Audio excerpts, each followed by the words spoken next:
नमस्कार साथियों, मैं राधे मीणा राजस्थान युवा बेरोजगार महासंघ। साथियों, इस वीडियो के माध्यम से मैं बात करने जा रहा हूँ सीईटी के बारे में। सीईटी में जो अभ्यर्थी तैयारी कर रहे हैं उन अभ्यर्थियों को सबसे बड़ी मांग है कि इसका सिलेबस है वो अंक के आधार पर जारी नहीं किया गया है। इसकी लेकर लगातार हम भी अधिकारियों से बात कर रहे हैं। मैं आपको बताना चाहता हूँ कि इसमें बहुत ज़्यादा अभ्यर्थियों का सबसे ज़्यादा कन्फ्यूजन यही है कि इतने सारे सब्जेक्ट हैं इसमें, परंतु इसका अभी जो अंक वाइज के मतलब जो कितने कितने अंक आएंगे, किस किस विषय से कितने प्रश्न आएंगे, कितने नंबर के ये रहने वाला है पूरा, तो इस बारे में लगातार अभ्यर्थी मैसेज कर रहे हैं, कॉल कर रहे हैं। तो साथियों, इस बारे में मैं आपको ये वीडियो बता रहा हूँ। अभी राजस्थान कर्मचारी चयन बोर्ड के द्वारा जानकारी नहीं दी गई है आपको, परंतु मैं एक छोटी सी जानकारी आपको देना चाहता हूँ कि मेरा जो अनुमान है उसके आधार पर मैं हर विषय में से कितने प्रश्न आएंगे इसके बारे में कुछ महत्वपूर्ण बातचीत बताना चाहता हूँ। और हम इसके लिए प्रयास भी कर रहे हैं और इस प्रयास में हम सफल भी होंगे।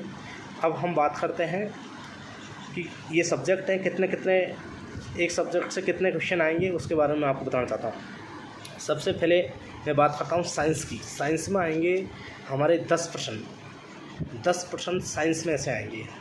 फिर उसके बाद में आती है राजनीतिक विज्ञान, पॉलिटिकल में से भी 10 क्वेश्चन आएंगे।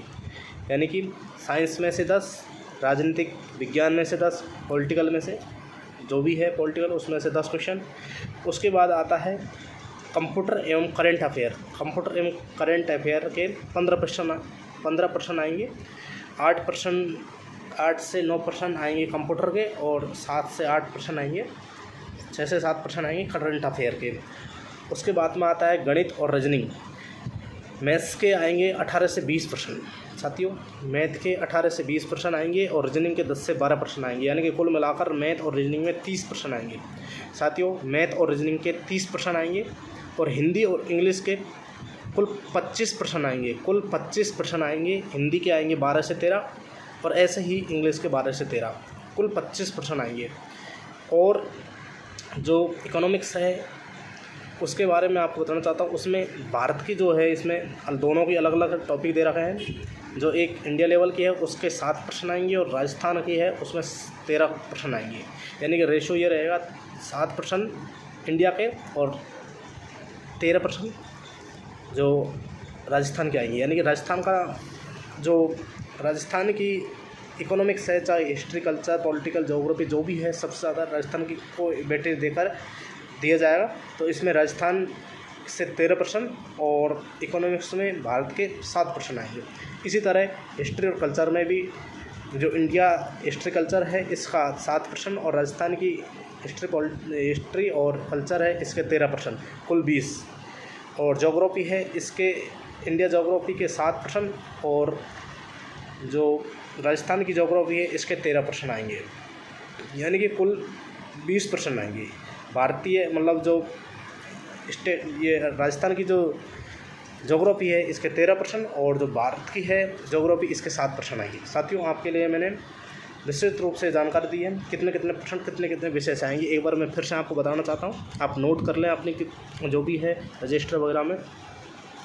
ज्योग्राफी के भारत की ज्योग्राफी है इंडिया ज्योग्राफी, इसके 7 प्रश्न, राजस्थान ज्योग्राफी के 13 प्रश्न, भारत के जो हिस्ट्री और कल्चर है इसके 7 प्रश्न और राजस्थान के हिस्ट्री कल्चर के 13 प्रश्न, इकोनॉमिक्स में भारत की के 7 और राजस्थान के 13, और मैथ और रीजनिंग में मैथ आएगी 18 से 20 प्रश्न और रीजनिंग है 10 से 12 प्रश्न, और हिंदी और इंग्लिश, हिंदी आएगी 12 से 13 प्रश्न हिंदी के और 12 से 13 प्रश्न ही इंग्लिश के। यानी कि कुल 25। मैथ और रीजनिंग 30 क्वेश्चन की आएगी, 60 नंबर की।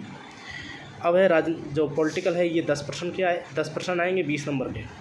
कंप्यूटर और करंट अफेयर कुल 15 प्रश्न आएंगे 30 नंबर के। साइंस है 20 नंबर की आएगी, 20 अंक की आएगी और 10 प्रश्न आएंगे। यानी कि राजस्थान का जो वेटेज है वो जिसको ज़्यादा लिया जाएगा और जो भारत का जो इंडियन जो भी हिस्ट्री हो, चाहे कल्चर हो, चाहे ज्योग्राफी हो, चाहे इकोनॉमिक्स हो, उसका थोड़ा कम रहेगा वेटेज। तो साथियों, आप निश्चित होकर तैयारी करें। मैंने आपको पूरी तरह से जो भी रेशियो है वो बता दिया है। ज्योग्राफी में 7 प्रश्न इंडिया के और 13 प्रश्न राजस्थान के। इसी तरह हिस्ट्री में, उसके बाद में इकोनॉमिक्स में भी ऐसे ही और जो साइंस में 10% आएंगे और पॉलिटिकल में भी 10% आएंगे और हिंदी और इंग्लिश में से टोटल 25% आएंगे। गणित और रीजनिंग में कुल 30% आएंगी, उसमें रीजनिंग के 10-12 और मैथ के 18 से 20 और कंप्यूटर और करेंट्स के कुल 15 आएंगे, कंप्यूटर के 8 और 7 करेंट के।